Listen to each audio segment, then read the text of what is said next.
and I have, of course, been very active from day one in the St. Louis Sports Hall of Fame. I was one of the founders of that, and I can explain how that works. Greg Marsek, who was the president and probably my best friend, died about 5 months ago, I guess, something like that, suddenly. And I don't know where the Hall of Fame's going now, but it's been fun, but it's been frustrating because we've never been able to establish a standalone building or an actual hall, like we wanted to. And we had many displays at Scott Trade or whatever they're calling that place these days. Spent a lot of money on it. We had like 7 big Hall of Fame displays down there. They made us take it out when they were remodeling the place. We got all that stuff in storage. But anyway, Hall of Fame was kind of a passion. They talked me into joining the Knights a few years ago. I was never going to. Finally said, yeah, I will. And I found it very interesting and kind of rewarding to work with those guys. It's a great bunch of guys. How are we enjoying retirement? I miss working, without question. My wife thinks I'm crazy. Uh, I do miss that creative aspect of it. I do miss the camaraderie with with the people that worked at the stations. But it was time. They kind of retired me, to be honest with you. I was down to part time for 2 or 3 years, and the boss called me in, and he's a good friend. He said, Ron, we need to grow some of these younger people here. I said, you mean you could pay them half what you're paying me? He said, well, yeah. I said, I can read those tea leaves, but I do miss it. Uh, we have traveled a lot, but not in the last year or so because of all the problems. But I was very fortunate. One thing I could talk about is the travel. I was very fortunate, just briefly. There was a company in Minnesota called Holiday Vacations, and they bought commercials on a number of big market radio stations, including KMOX, advertising trips. And I would do the commercials, and then we would go. My wife and I would go as hosts, and they would send a full-time travel person with the group. We'd have between 30 and 40 people. We did Italy, Australia, Ireland. We did Prague. We did Hawaii a couple of times, Alaska a couple of times. I had 13 trips with this company over the years, and we went for nothing. Oh, I say for nothing. We got a wife. It does cost you some money. You always seem to buy stuff, but no, that was always good too. But we haven't. I stopped that some time ago because it got to be a little overwhelming because I was on every day, and they always wanted me to help entertain and help out, and that was part of the deal. But they jam so much into these trips because they want the people to get their money's worth that it got tiring. And so our favorite place in the U.S. to go is the Outer Banks of North Carolina, Mm. and we're scheduled to go there in April. I canceled it last year because of the pandemic, and we weren't going to go this year if we didn't get the shots. Well, we got their first shot last Friday. Oh, you're the first person. And we are recording now, so just have fun. We're going to do this for about 45, 50 minutes.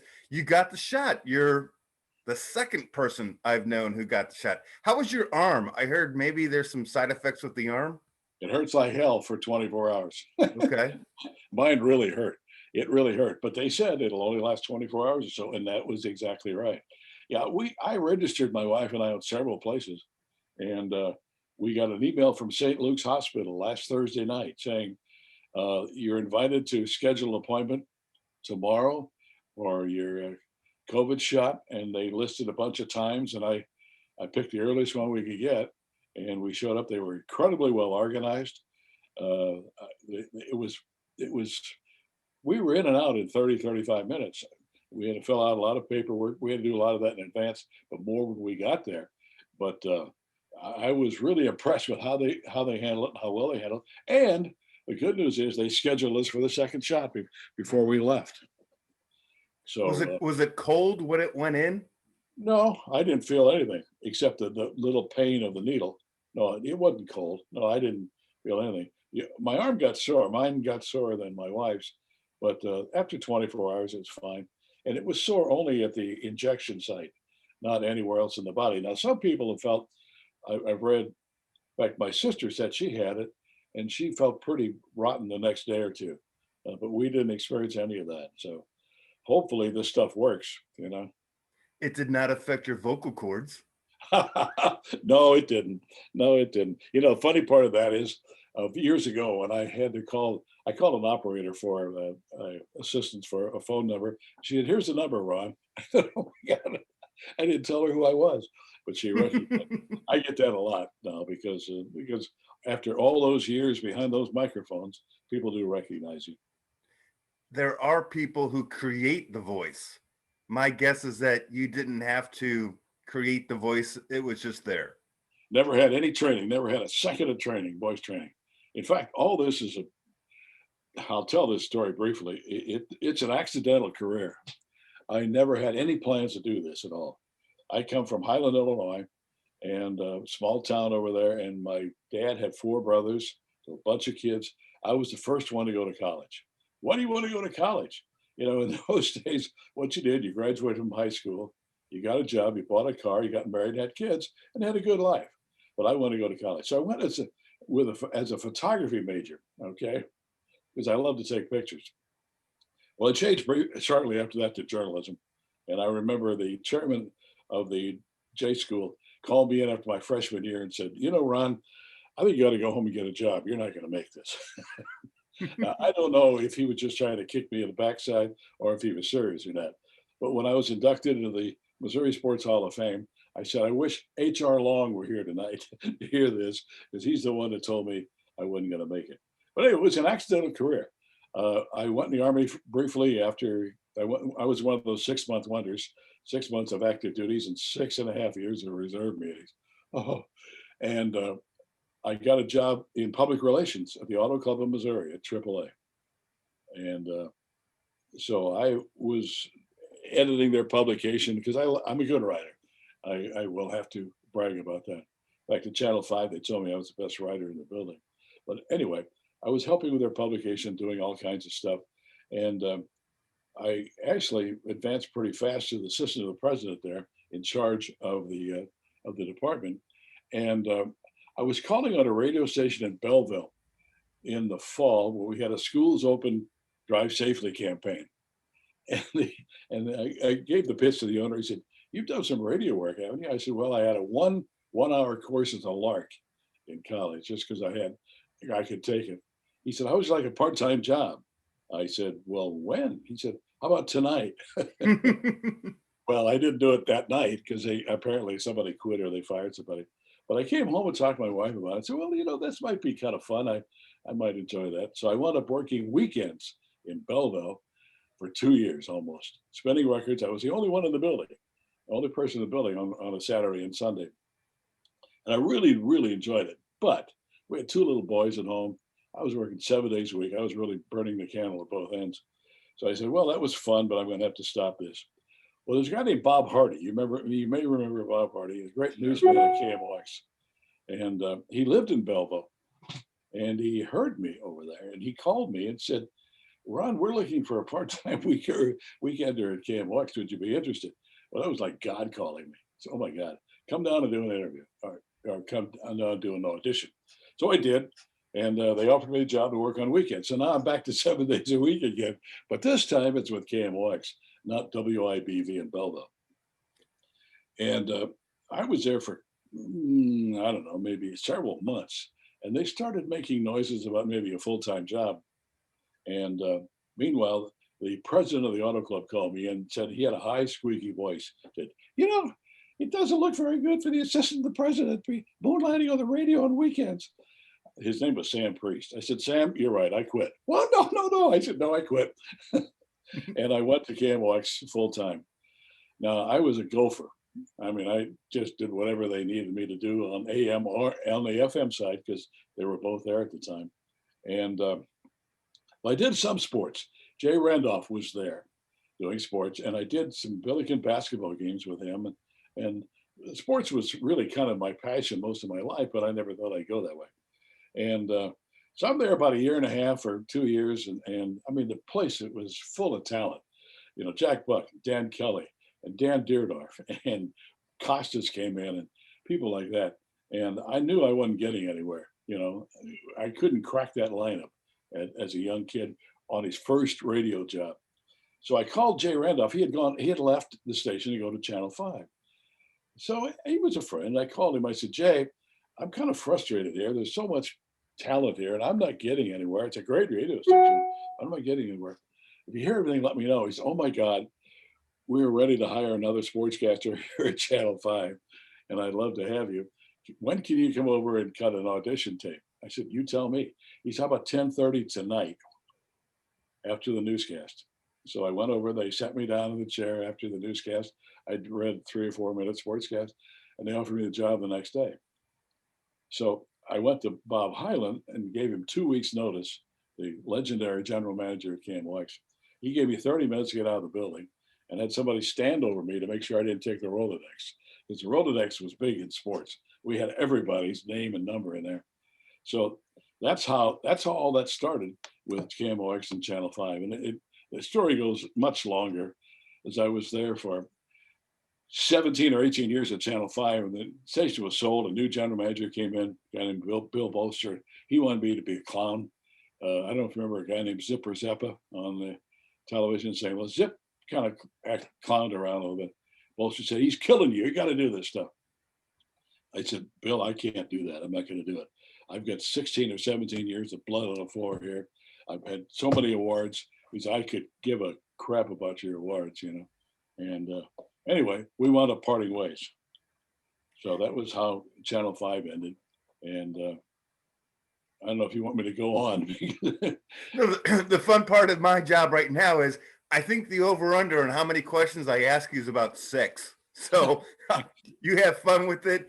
Let's touch base. You talked about your writing and you were humble, but yes, I've had multiple people on this show, podcast, who really talked about your writing.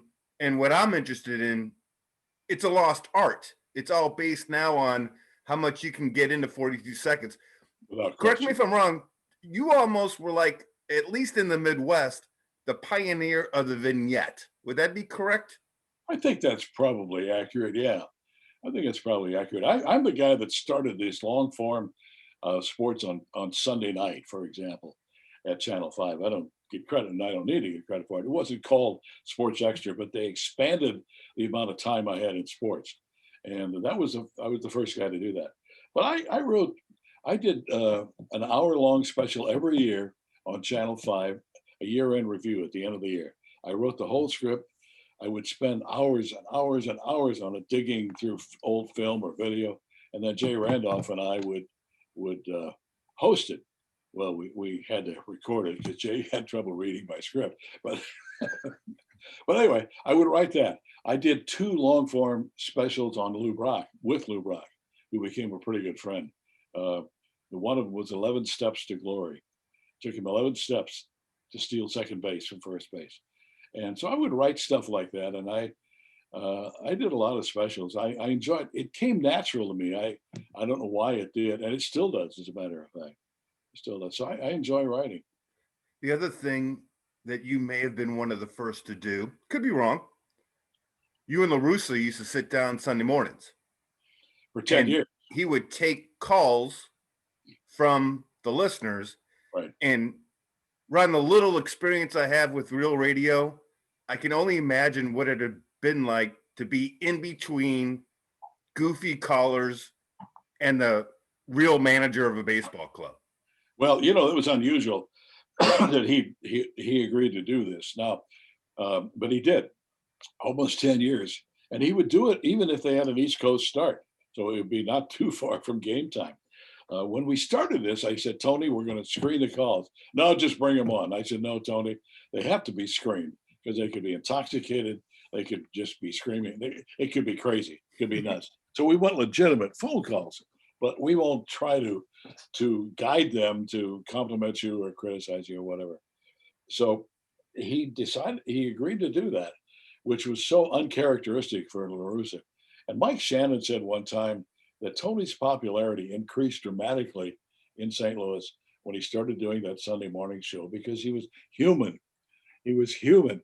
the perception that a lot of people had of Tony was what happened right after games. If he had to do that Fox Sports Midwest show or Right. whatever, he Tony needed time to decompress, and he would be nasty. He could be sarcastic.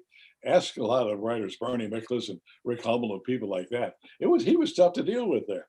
But on Sunday morning, he was more relaxed, and he was actually almost friendly. Maybe I put it that way to a lot of the callers. Some said, "Tony, how are you?" Ask me after the game. We'd hear that every week.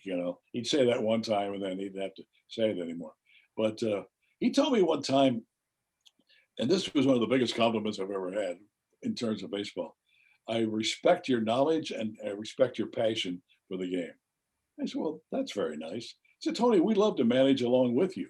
That's one of the beauties of baseball to me, because it's not that complicated of a game. We can manage along with you. Yeah, you probably do it better than I do some days, quote unquote." But I enjoyed that very much, Tony on Sunday mornings. But the crazy thing about that, David, he was hang up during commercial breaks. So we'd have to call him back. The producer would have to call him back after the commercial break would be 2.5, 3 minutes maybe, and he'd hang up. I don't know what he did in that 2 or 3 minutes, but we'd have to call him back. Was he saving minutes on his cell phone plan? I don't know why. I don't know why. I have no idea why, but he didn't want to sit there and listen to commercials on the phone, I guess. All right, so we've done a good job already talking about three things I wanted to talk about. I want to talk about your writing. I want to talk about the Tony La Russa thing and how unique that was for the time and how now everybody does it. Here's the other thing, Ron. And again, thanks for the time. Especially in college basketball, a head coach is known for the assistants who move on from him to be great head coaches. Krzyzewski, Knight, whatever. You get an intern list of Slayton, Buck, McLaughlin, Kerber, Amzinger, and Ackerman, just to rattle off a couple. Do you Wow. do you give yourself the opportunity to take personal pride in something like that? Oh, absolutely. Absolutely. I really do. I mean, I helped him as much as I could. Tom Ackerman has recently been very complimentary about how I helped him. And I don't really know how I did it other than just, being me and giving him answering any questions he might have had. But yeah, that's a pretty good list, isn't it? That's a pretty good list. I'm really kind of proud of that. I never had a shtick, Dave. A lot of people in the business have what we call a shtick, a gimmick. And I was pretty straightforward, I think. I did thousands and thousands of hours of talk shows, and I was opinionated, but I didn't call people idiots. I didn't have to put on an act. It was just like a conversation between me and those people on the phone. We would disagree a lot, but that was fine. That's what it was all about. But having those guys coming through me or helping any way I could is very rewarding. Yeah, it is. The other thing I admired from afar. So when I was in radio, man, everybody's got an ego. It's not Oh, a bad thing necessarily. It just is what it is. And then for certain people who shall remain nameless, when the ball didn't drop their way or when the stars were not aligned, they would just get bitter and they would just let it dig deep inside themselves and cause them to either move on or not be as happy as they should be in their profession. You were well, doing this for 40 plus years, man. There's going to be a point in time where things don't go your way. oh, absolutely. Like the time I got fired at Channel 5, you know, that didn't go my way very well. Well, yeah, but Dave, everybody has an ego in that business. There has to be some kind of ego. You have to enjoy uh, people telling you how much they love to listen to you or whatever. You have to enjoy that kind of thing. And there's nothing wrong with that at all. But there were some big egos. Oh my God. I mean, guys who are just full of themselves. I remember a guy named Patrick Emery. You may or may not remember him. Mhm. News anchor. He was a very handsome guy, but man, you talk about an ego, and I think his brain was he wasn't the sharpest knife in the drawer. Let me put it that way, but he got through it um, because of his good looks and stuff. But yeah, there's a lot of egos. Believe me, there's a lot of egos. I could name several. I hear on the air now these days. I won't do that, but I can name several. So, again, on a professional level, take as long or as little as you want. You get an opportunity to do blues. Boy, is hockey a hard sport to call. But again, this is a compliment, man. 4 years later, you were the voice of the Olympics in Sydney. And I just know a lot of people who would not have been confident and or strong enough to have a downfall, perceived anyway, Right. and then just kick freaking booty with the Olympics because you stuck it through. Yeah, the Blues experience was interesting. Now, I did play-by-play back in the days when Dan Kelly was there, and Dan Kelly was ill and was dying, and I was thrust into the play-by-play job. And I don't know if I was any good or not, but I did it for a while, and then later on, I got the job legitimately as the play-by-play guy. And admittedly, the first 10 games of the season were not very good. I've always admitted that. By the mid-season, I think it was all right. By the end of the season, even Bernie Miklasz thought I was doing pretty well.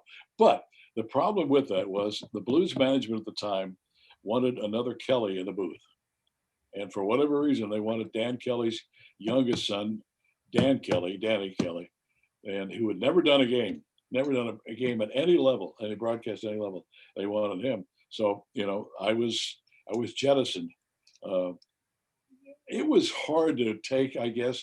Well, yeah, your ego takes a big blow when that happens, but I got over that. The Olympic experience was incredible.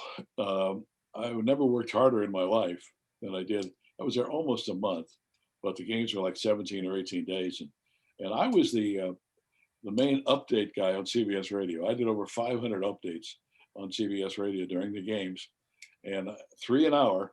I think we worked 12-hour shifts, something like that, and they had to be exactly 3 minutes. I had to write them. Now I had a help. I had a producer who helped get me sound, and we had reporters in the field and that kind of thing. But the coordination of it all was really, really difficult for a while. But I had over 500 updates, and the energy in that environment is just hard to describe. You're in this Olympic village with the greatest athletes in the world and the top media people in the world. Uh, it was unbelievable. We were in a building that was the broadcast center in Sydney, and there were all the greatest networks in the world were in this building, and it was pretty special. It was a converted hospital. It was no, I think it was a warehouse at one point. It was a warehouse at one point. Now we stayed in the media village, which was about 5 miles away, and it was a site of an old mental hospital, which I thought was appropriate for the media. There were 5,000 of your closest friends there living in this area, and we were in this they built little Quonset hut kind of things, and with 4 bedrooms on each side, and they were built just for those 3 or 4 weeks. And you're doing 3-minute reports a day. An hour, excuse me. Here's where my mind goes. Not because I was lazy, because I would not probably have been talented enough. I would have had my first 12 seconds open. I would have had my first 12 seconds close. And the only thing I would have been writing was the middle. I'm guessing you went from start to finish. Yeah, that's not the way. Yeah, you had to go from start to finish. It's every day, every hour was different. Excuse me, depending what sport was on, what games were on, that kind of thing. And much of it was going on while we were on the air, so you had to constantly update stuff, and it was a remarkable experience. Was that a summer or a winter? Oh, summer games. Summer games. Sydney. Oh, so yeah. You learned a lot about skeet shooting. I didn't think we covered too much skeet shooting today. You mentioned earlier that even before you got to KMOX, we were married. How'd you meet Lois? When I was in the Army, and I was at Fort Gordon, Georgia. I enlisted because I was in graduate school at SIU in Carbondale, and I knew I was going to get drafted. So I enlisted for that 6-month thing and 6.5 years of reserve meetings. And ironically, they put me in communications. There's a shock in Fort Gordon, Georgia. And a friend of mine was married, I guess, a woman who was living there in Augusta, Georgia. We were at Fort Gordon, which is right across the border. And he fixed me up on a blind date. And so I was near time getting out. And we went out, and I asked her if she wanted to go out again. She said, well, I guess, I don't know. She thought I didn't talk much. Somebody put it that way. She thought I was either stuck up or stupid. I'm not sure which. But I'll make this short. But we had a postage stamp romance for a couple of years, writing letters and phone calls and stuff. And finally, I went down to visit her in North Carolina. She lived in the mountains of North Carolina. Uh, and then all of a sudden she shows up in St. Louis. I said, well, I guess this is pretty serious. She said, well, you said to me, if anything's going to happen, it's going to happen in St. Louis. I've got the letter right here. It's not going to happen in Canton, North Carolina. So anyway, we eventually got married and had two boys. And unfortunately, our oldest one, as you probably remember, died last January, a year ago, of cancer. David. David was 55, I guess. He was one of these kids who were very smart, but a bad student. And out of high school, he went in the Army. Well, he was in the Army for like 10 years, and learned to speak fluent German in Germany. Married a German girl, and it's a long story, but they pumped out three pretty quick. And when he got out of the Army, he came back to St. Louis. She decided she didn't like him or the United States of America, and took the kids back to Europe. It was a tough time for a long time because he didn't see his own kids for almost 10 years. And eventually that was all worked out. So when he got out of the Army, he went into police work, obviously, because he was an MP in the Army. And he was in Pueblo, Colorado, and met a girl out there that he married and who saved his life, really, out of the divorce. And about 2 years ago, I guess, he called me one day and said, Dad, I've got cancer. They tell me it's terminal. And they gave him 3 months. He lived 13, but boy, it's tough when you have to bury a child. It's the most difficult thing we ever did. But we had no control over it. But we went back and forth to Pueblo, Colorado many times. That long drive through Kansas. Kansas never ends when you drive. No, it does not. It never ends. So anyway, our other son, Jeff. Hey, before we move on to Jeff, and obviously he's got some unbelievable life accomplishments as well. I did read a touching story about David. He got to see the Blues win the cup. Absolutely. He said he was the biggest Blues fan in Colorado. And I know that he was. We used to talk about it all the time. Well, when I was doing games when I was younger, when they were younger, they would go to the games with me, sit in the press box, sit in the broadcast booth with me. And so, that I think made David a huge Blues fan. But yeah, just a few months before he died, he bought that NHL package so he could see all the Blues games in Colorado. And he was a very well-known cop because he was a resource officer in the biggest high school out there for 10, 11 years. So all those kids that went through there knew him, and many of them liked him. So when they grew up in other jobs, they'd see him. And so he was very well known, let me put it that way. And it turned out to be a big story in Pueblo.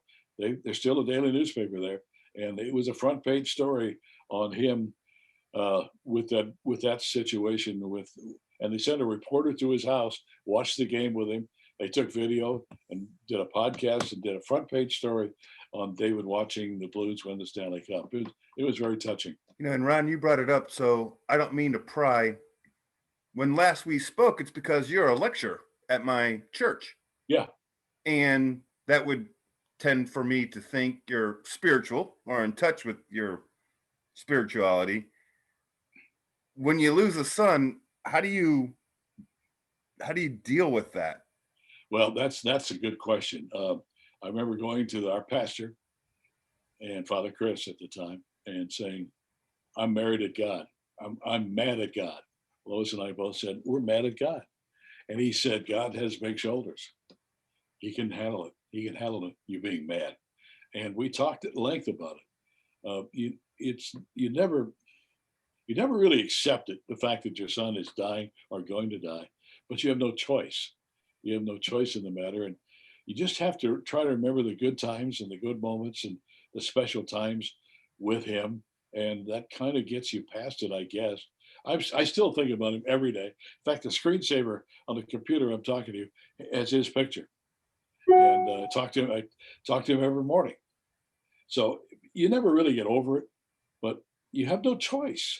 Life goes on. You can't sit there and close the door to the world and to life. You've got to continue to live because we've got another child and we've got a bunch of grandkids and we have friends. So you have to accept for what it is, and you hope that he's up there dancing around with. I did the eulogy at his funeral. Well, there were several eulogies. And one thing I said was, David, when he got to Heaven's Gate, he said, looked around and said, there's got to be a hockey rink up here. It's a pretty big place. So he gets to the hockey rink and said, hope he wouldn't meet any Blackhawk fans. And then he said, no, Blackhawk fans wouldn't be in heaven. Well, and doing what you do, you got to be on the radio the next day talking about how important it is to move the runner over from second. That's very true. And when my dad died, I did a blues game the night of his funeral because I knew that he would want me to do that. He would not want me to sit around and sulk. So, life goes on. And I've learned over the years not to worry about stuff I can't control anymore. All right, let's brag on it's Jeff, correct? It's Jeff. He's like a real life Maverick from Top Gun. No doubt. He went to Naval Academy in Annapolis, and which was incredibly experienced because he went there. He was a great soccer player, high school player, and he went there thinking he's going to be a soccer star at Annapolis. But Jeff had played all over Europe twice by the time he was 17 years old on a select team. So he was really good. And I won't bore you with a long story, but he turned out not to be a soccer star his freshman year. But he said he hated the place, but it was a great place to be from because it opened up so many opportunities in his life. We'd go up every fall for soccer games. We always tried to make the Army-Navy game in soccer, which was the same intensity as the football game, except on a smaller scale. But there would be bands there, cheerleaders. The place would be packed. Jeff scored the winning goal as a junior in the Army-Navy game. And I'm trying to take pictures. I got tears running down my face. And one final story about that. His senior year, he had knee surgery.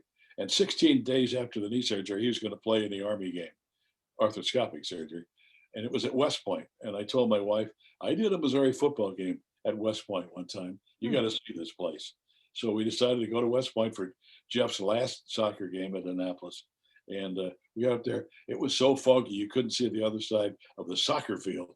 I mean, she didn't see any of West Point, which was spectacular in good weather. But yeah, he had a very good soccer career there. And then I remember his junior year at Annapolis, they have a career night where the guys or the gals submit what they would like to do, not what they're going to do, but what they would like to do. Jeff and I were very close. When he was a freshman, I thought he was going to be in the back porch the next day. I mean, it was that difficult. And so we would talk a lot on the phone. But I said, what do you think you might want to do? He said, I think I'd like to fly. I said, where did that come from? But he said, I think that's what I'd like to do. So he was fortunate when he graduated. They needed a lot of pilots. They needed a lot of billets to flight school. And he did. And it's a long story. But we went down to Pensacola for his winging. And the attrition rate at this flight school or this program is huge. So many of the guys don't make it, and so we were in this chapel for the winging. There were like 12 kids that had survived all this training. And an admiral came in and said, I just wanted to tell the parents, these are the best of the very best. Well, there's more tears among parents at that point. So he didn't know what he was going to get. He could get helicopters, he could get fixed wing, he could get anything. And he called me one day, he said, Dad, I got jets. Nice. So he decided to Norfolk and the F-14 Tomcat, the plane in the movie Top Gun. And he wound up with about 300 carrier landings and a bunch of missions over Iraq. He sent me a picture one time of Saddam Hussein's castle on a mountaintop in northern Iraq. He said, how did you do that? He said, Dad, with a camera. I said, but you were flying the fighter. He said, I know. He said, we were told to stay 10,000 feet above it. He said, we blew right over the top of that son of a gun, trying to blow windows out of the place. And but the final thing I'll say about it is he went to Top Gun, and only like 2% of the pilots, Navy pilots, get to go to Top Gun. So he was that good. He said, I thought the flight training was difficult. Every day they'd go up and fight literally fight the best fighter pilots in the world. It was like a video game with $80 million airplanes. And so he had 2 sea tours.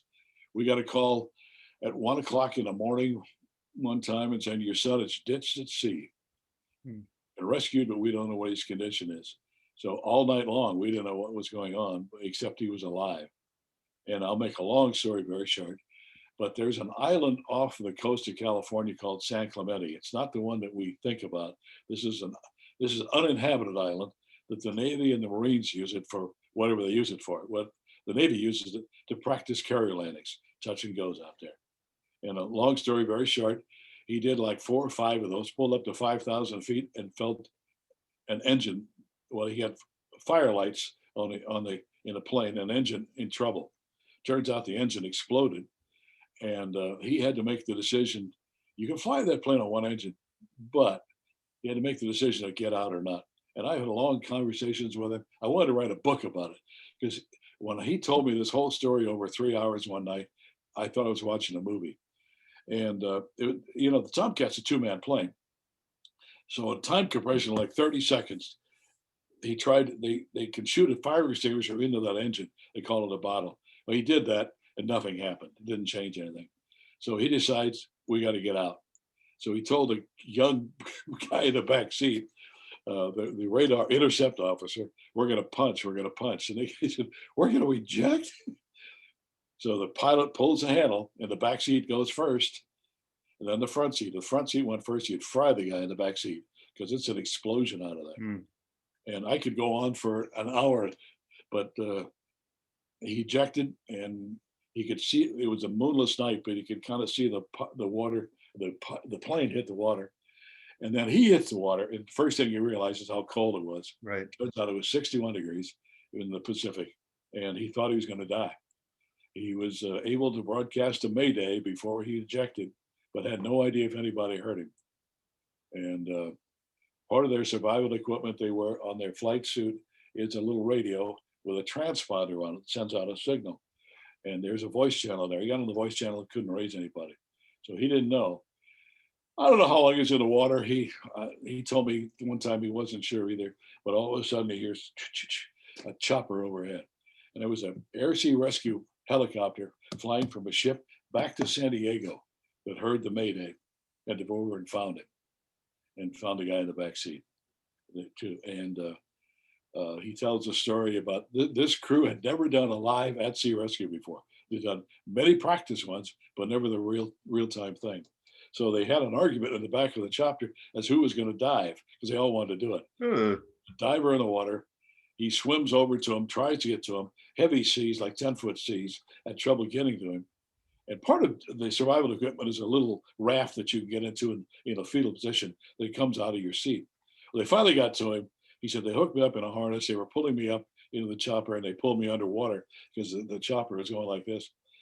They got him in the helicopter. He was shivering uncontrollably. They covered him with blankets and got him. And then they found the backseat guy too.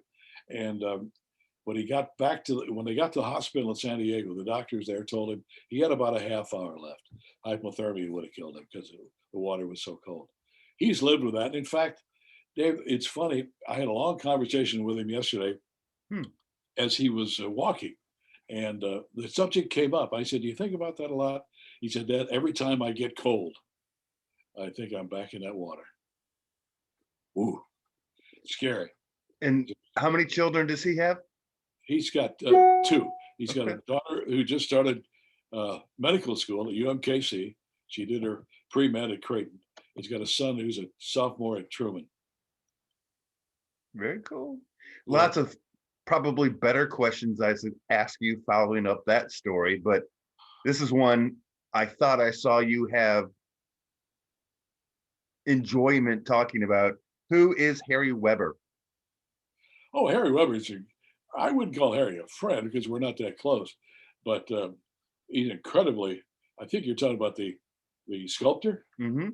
Yeah. I've had conversations with him about Harry. He's done all those statues at Busch Stadium. He's done statues all over the country, including one of Bobby Orr at the Boston Garden. Brilliant guy. And I've just had conversations about how he does it. And he's got people that help him, of course, but interesting man who's getting old like the rest of us, but he's terrific. Going to talk a little bit about the KMOX days. Had Randy Carricker on, had a couple other guys on. Do you happen to have a favorite Jack Buck story? Yeah, I do. Several of them, I guess. Jack and I became very good friends, as it turned out, as I wound up replacing him as sports director there. Although when Highland called me in and said, "You got to take over this department," I said, "Sports director?" He said, "No, Jack's got that title. He'll always have that title. Make up another one." So it was manager of sports operations. But Jack would come in when he was still doing games, and he would come in at 3:30 in the afternoon, sit in the sports office, and regale us with stories. Just all work would stop. There'd be 2 or 3 of us in there, and we just have a ball. Then he'd pick up the phone and call Whitey. And for some reason, Bucket Bat, he recorded on the phone. I don't know why he did, but it's a little different now than it was then. Whitey, Jack here, and they would do the Bucket Back show. We had a young intern who was a klutz, and when Jack finished the story, the young intern tried to take the reel of tape off the recorder and dropped it and went rolling down the hallway. But on the negative side, I remember one time Jack coming in. What people don't know, and I hope I'm going to have to be guarded what I say here. He and Mike didn't get along very well most of the time, and he came in and he and Mike didn't speak to each other for weeks at a time, even on the air. Excuse me, to the point that they had to have a meeting with KMOX and with the Brewery, with Mike Rorty and Bob Hyland and with Mike and Jack. You guys got to get along on the air. But Jack came in one day and used profanity that I rarely heard him use about his relationship with Big Mike. But Jack was, when he was just really late in life, I'd call him about Jack, what do you think I should do about this? Whatever you want to do, big boy, just do it. You're doing a good job. And I say, Jack, can you be on the air tonight? Sure, just tell me what time. But he was incredibly smart guy. He's a Phi Beta Kappa at Ohio State when he was in college. He could have done anything you want to do. He could have been a banker. He could have been a history professor. He could have been an executive at some company, but he loved doing sports. And that's how it all started. You got a funny Harry Carey story. Oh, let me tell you, Harry Carey. I was the only guy to interview Harry the day he got fired. Okay. With the Schlitz beer, right? I'm sorry. With the Schlitz beer? They sent me looking for Harry. Now, we had rumors that they were going to not renew his contract. So Channel 5 sent me to the brewery, and I was standing outside the meeting of the marketing committee. The elevator doors open, and it was Al Fleischman. Al Fleischman was the top PR guy, Fleischman Hilliard, and he was Gussie's left-hand and right-hand man. He controlled everything Gussie said. The doors open. He said, "Son, what are you doing here?" And I said, "Well, Mr. Fleischman, we understand that there was going to be a decision made on Mike Shannon. Well, if a decision's ever made, it'll be announced at the appropriate time." 30 minutes later, it was on KMOX because Fleischman and Hyland were good friends.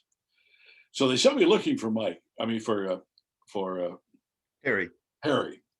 And we knew some of his watering holes. And I found him at Bush's Grove about 3 p.m. And Harry had had a few by that time and a couple of buddies with him. And I said, "Harry, will you do an interview?" "You damn right I will." And I brought the photographer and the cameraman in, and we set up the lights and stuff. And he was holding a Schlitz can right here. And I said, "Harry, will you put the can down?" He said, "I will do the interview if I put the can down." And, okay. So we did this interview, and it was lethal. It was full of fire. I mean, he was critical of the brewery and Gussie, and I mean, it was really something. So we were still filming those days, believe it or not. It was late in the life of film before we went to ENG or video. And the photographer's name was Dick Deacon. He drove like crazy back down Highway 40 to get to Channel 5 and to get the film in the lab. Lab time was like 45 minutes. It was 16 millimeter striped film, sound striped film. And I remember standing back in projection when they handed it to me. And I said on the intercom to the producer in the control room, "What do you want to do with this?" It was like 6:18, something like that.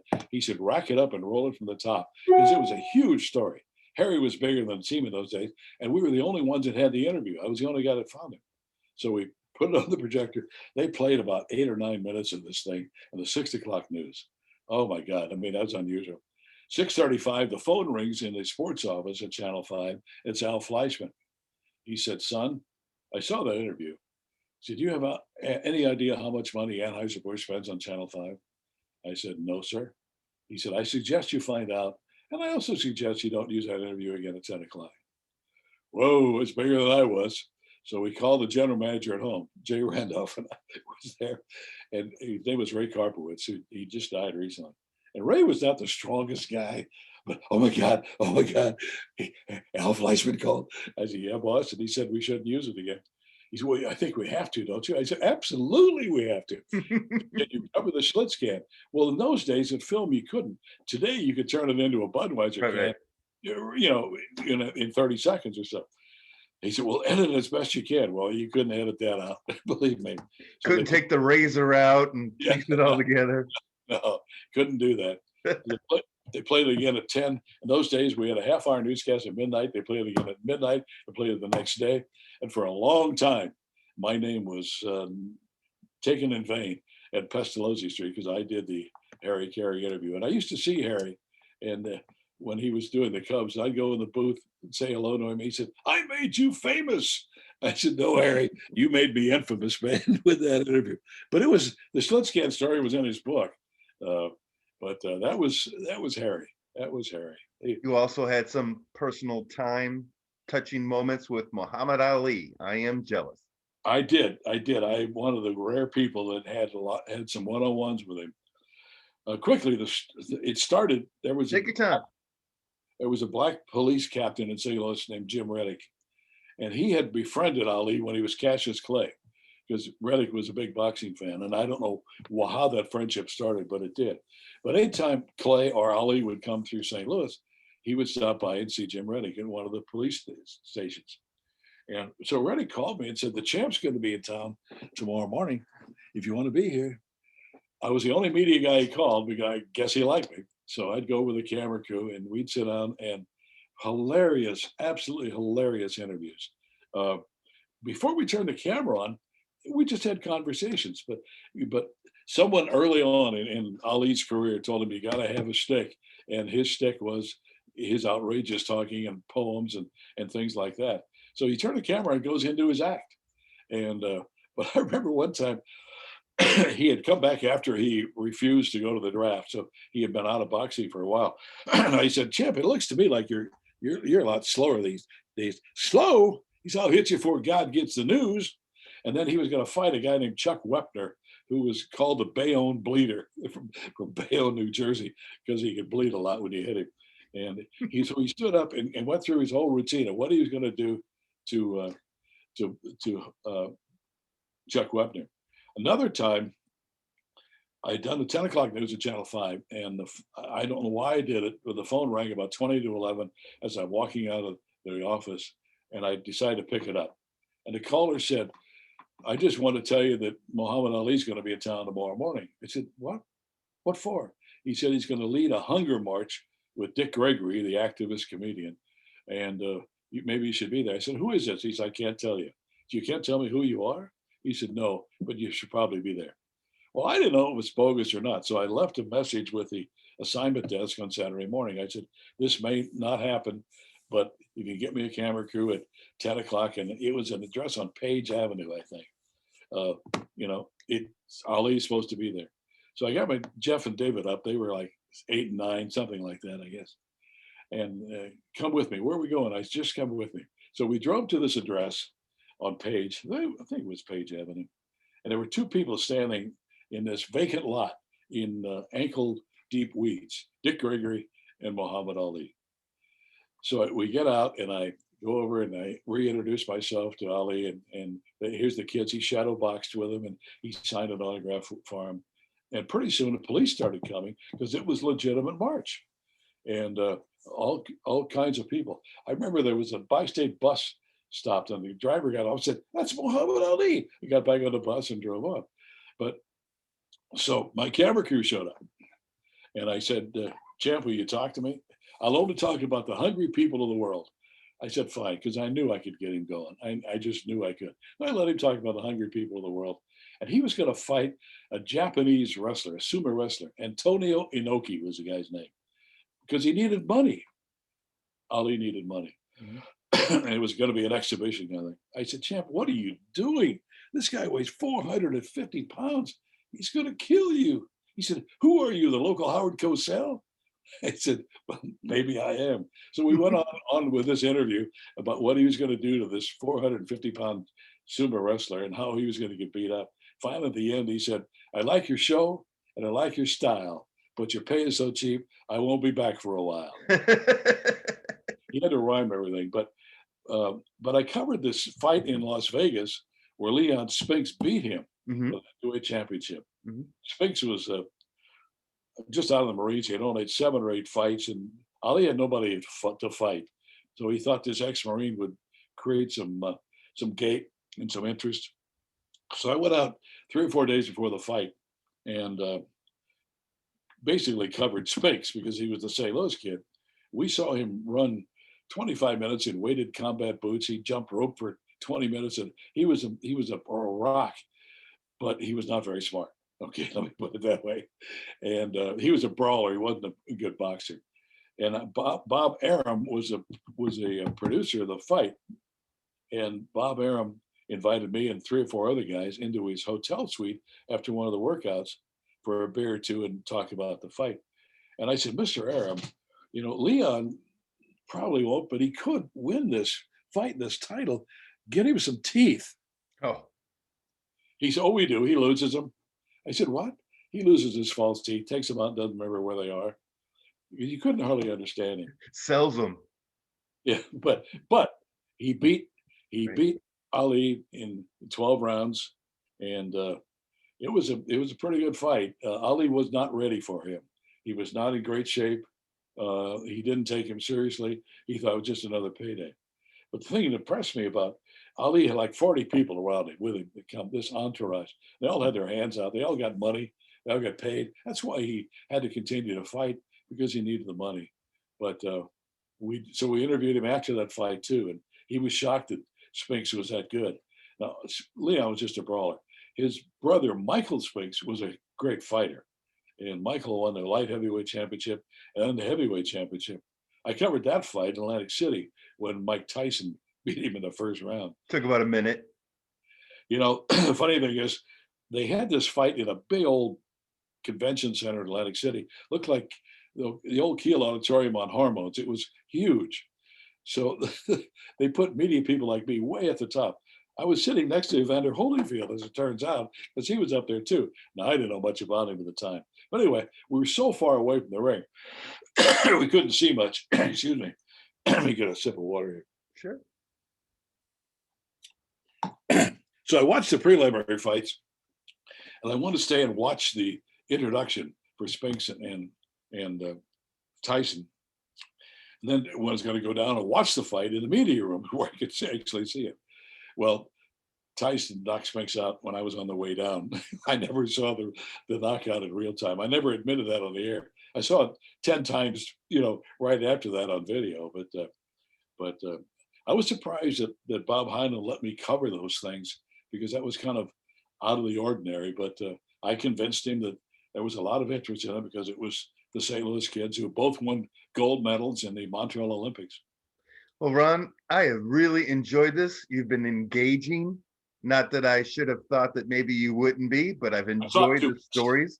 I talk too much, though. No. More of you and less of me is always a good thing. So as we get ready to do a St. Louis 7, for people who like this podcast, maybe want to check out other ones, OT with Oliver is the podcast channel, as well as the YouTube channel. Ron, you're the first guest I've had who owns a 1982 World Series championship ring. That's exactly right. I was shocked when the Cardinals gave that to me.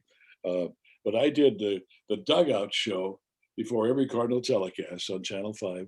And I did some games. I would do 7 or 8 games a year when Jay Randolph would have conflicts, because Jay was doing football with NBC. So I remember the very first game I did. Uh, I thought I died and gone to heaven. I was going to do a Cardinal game at Wrigley Field against the Cubs. I was on the bus going to the ballpark. Jack Buck was sitting right in front of me. He turned around and said, "You're doing the game today, kid?" I said, "Well, yes, sir." He said, "Most guys start in the minors." I don't know if he was joking or if he was singing me. Jack was easy to work with, though. Do you ever wear it? Oh, once in a while. I still have it. Yeah. In fact, I wore it last week. My wife wants me to wear it all the time. I don't wear it much, but I do wear it when I go to speaking engagements, things like this. I like to show it to people because it's pretty unusual to get one. In those days, they didn't give one to everybody who ever thought about working for the team. So I was really pleased. They gave it to me on opening day the following season. And I got a form letter about 3 days before Christmas after the World Series. It said, "Send us your ring size." I said, "Oh my God, I'm going to get a World Series ring." After you get this, as we wrap up, as after you get the second shot, what's the first thing you're going to do? Oh, come back home. Hope it doesn't hurt too much. We have a trip planned in April to our favorite place, the Outer Banks in North Carolina. That's strip of sand and 6 out in the Atlantic, sand dunes and sea oats and neat places to stay and all that. So I told my wife, we're not going if we don't get the second shot. Sure. Well, we're going to get it now. So, so that's probably the next thing we'll do is actually take the trip. Look forward to it. See you next time at CPOP. I'll be there. Hope you had a good time. Thanks for the time. I appreciate it. It was fun.